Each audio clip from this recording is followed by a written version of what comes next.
الامير المصري مرموش النهارده قدر يجيب هاتريك النهارده. هاتريك في 14 دقيقة قدام نيوكاسل. حاجة تفرح الصراحة. النهارده فابريزيو رومانو وكيل لاعبين قال عليه الامير المصري، والجمهور الانجليزي النهارده يعني سماه او ام 7. حاجة تفرح الصراحة وحاجة جميلة وفخر يعني النهارده. مرموش عندنا نجم جديد في الدوري الانجليزي، نستناه ونتفرج عليه يعني بإذن الله.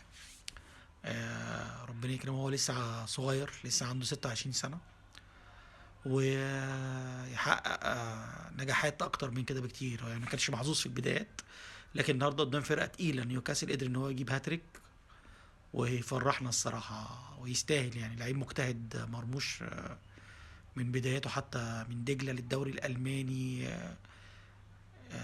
قدر ان هو يوصل للسيتي. يعني كان نفسنا يوصل اصغر من كده في السن، لكن يعني 26 سنه. يعني بصراحه نفسنا نشوف لعيب مصري في ريال مدريد، واقرب حد نشوفه في ريال مدريد هو مرموش.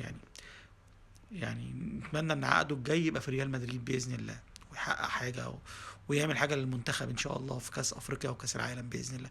عندنا خط هجوم رهيب في المنتخب، يعني تريزيجيه، مرموش، مصطفى محمد، صلاح، وتحتيهم حمدي فتحي، وتحتيهم امام عاشور، وتحتيهم زيزو، وتحتيهم الشحات لو انضم.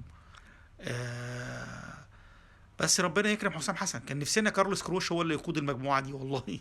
يعني ربنا ينفخ في صوره حسام حسن ويقدر يعمل حاجه بالتوليفه دي. يعني ما اعتقدش مدرب جه للمنتخب ومعاه المجموعه دي الصراحه.